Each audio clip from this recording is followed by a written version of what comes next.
पालक ले लो पालक, हरी हरी एकदम ताजा पालक ले लो। 1 किलो पालक कर दो। जी आंटी जी, अभी करती हूँ। औरत पालक लेती है और उसे पैसे देकर वहां से चली जाती है। कीर्ति भी अपनी थैली लेकर आगे बढ़ती है। तभी अचानक उसकी थैली टेढ़ी हो जाती है और पालक नीचे गिर जाता है। अरे अरे, ये गड्ढा तो मैंने देखा ही नहीं, मेरी सारी पालक नीचे गिर गई। कीर्ति जैसे ही अपनी थैली सड़क के किनारे लगाकर पालक उठाने के लिए आगे बढ़ती है, तभी सामने से एक गाड़ी आती है और पालक के ऊपर से गुजर जाती है। कैसे लोग हैं, देखते भी नहीं है, मेरी सारी पालक खराब कर दी। अब चाची को क्या बोलूंगी। कीर्ति उसमें से थोड़ी बहुत ठीक दिखने वाली पालक को ऊपर उठाती है और अपनी थैली पर फिर से रख लेती है। कीर्ति बहुत परेशान हो गई थी। अब उसके पास थोड़ी ही पालक बची थी। पालक ले लो पालक, ताजी हरी पालक ले लो। सुबह से शाम हो गई, लेकिन अभी भी कीर्ति की बची हुई पालक नहीं बिकी थी। लोग पालक देखे जा रहे थे। जमीन पर गिरने की वजह से पालक खराब हो गई थी, इसलिए कोई भी उस पालक को अब खरीद नहीं रहा था और रात भी होने वाली थी।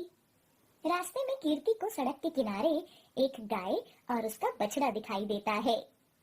ये पालक कोई ले तो नहीं रहा, क्यों ना मैं इसे इस गाय और इसके बछड़े को डाल दूं। कीर्ति सारी पालक उठाकर उस गाय और उसके बछड़े को डाल देती है।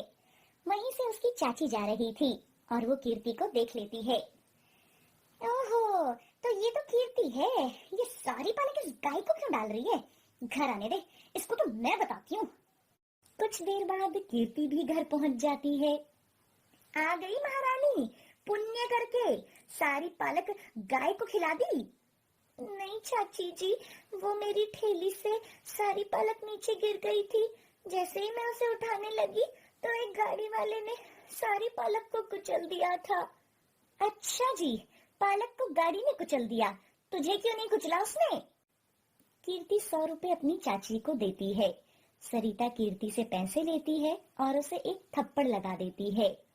कोई काम सही से नहीं कर सकती क्या? अब जा, खेत से घर के लिए भी पालक लेकर आ, और सुन, थोड़ी जल्दी आना। शाम हो गई थी। कीर्ति रोते हुए अपने खेतों में जाती है और पालक काटने लगती है।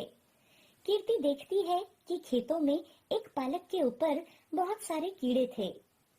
हे भगवान, इतने सारे कीड़े, ये तो पूरा खेत खराब कर देंगे। इन्हें अभी यहाँ से कहीं दूर उठाकर फेंक देती हूँ।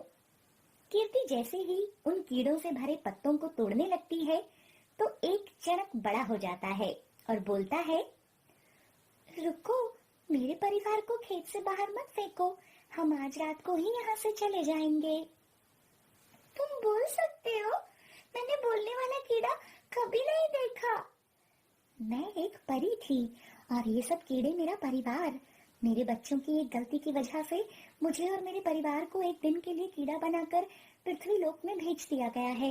बस आज रात की बात है, सुबह होते ही सब हम लोग अपने परिलोक वापस चले जाएंगे। तुम एक दिन के लिए हमें यहीं रहने दो, उसके बदले मैं तुम्हारी कोई 3 विश पूरी कर सकती हूँ।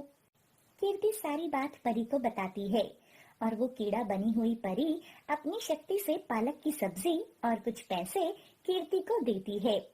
कीर्ति खुशी खुशी सब्जी और पैसे लेकर अपने घर आती है और पैसे और पालक की सब्जी अपनी चाची को दिखाती है। अच्छा, तो अब तो चोरी भी करने लगी? कहाँ छुपा कर रखे थे ये पैसे? और ये दुकान से सब्जी क्यों लेकर आई है?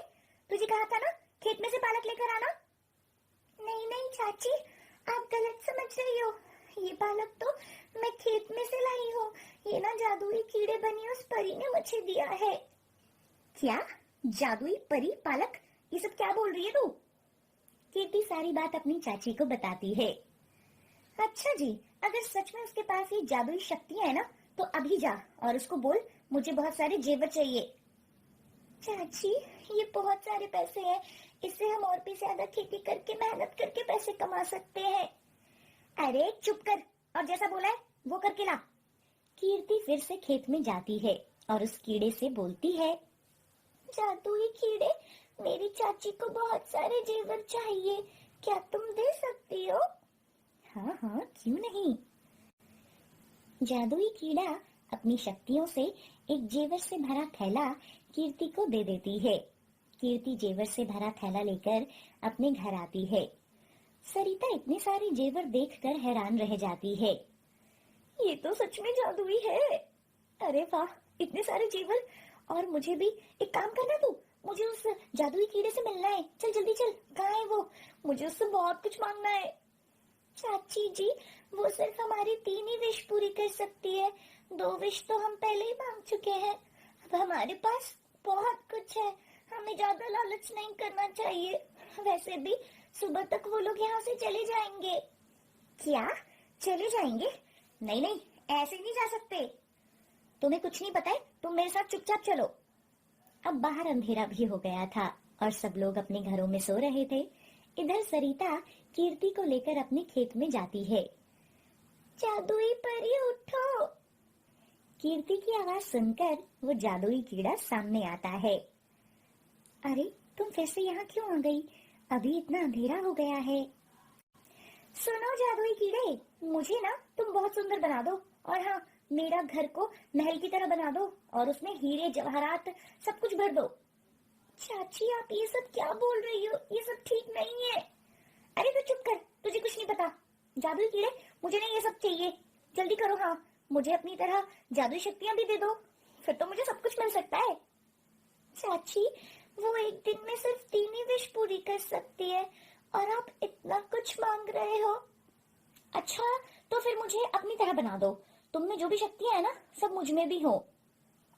कीड़े बनी परी सब समझ गई थी। सरिता का लालच कभी खत्म नहीं होगा। ठीक है, जैसा तुम चाहो। और वो सरिता को अपनी तरह एक कीड़ा बना देती है। सरिता बहुत खुश हो जाती है और अपनी शक्तियों से वो खुद को सुंदर बनाने की कोशिश करती है, लेकिन कुछ नहीं कर पाती। अरे, ये क्या हो रहा है? मेरी शक्तियां मुझ पे काम क्यों नहीं कर रही? मैं इंसान के रूप में क्यों नहीं आ सकती?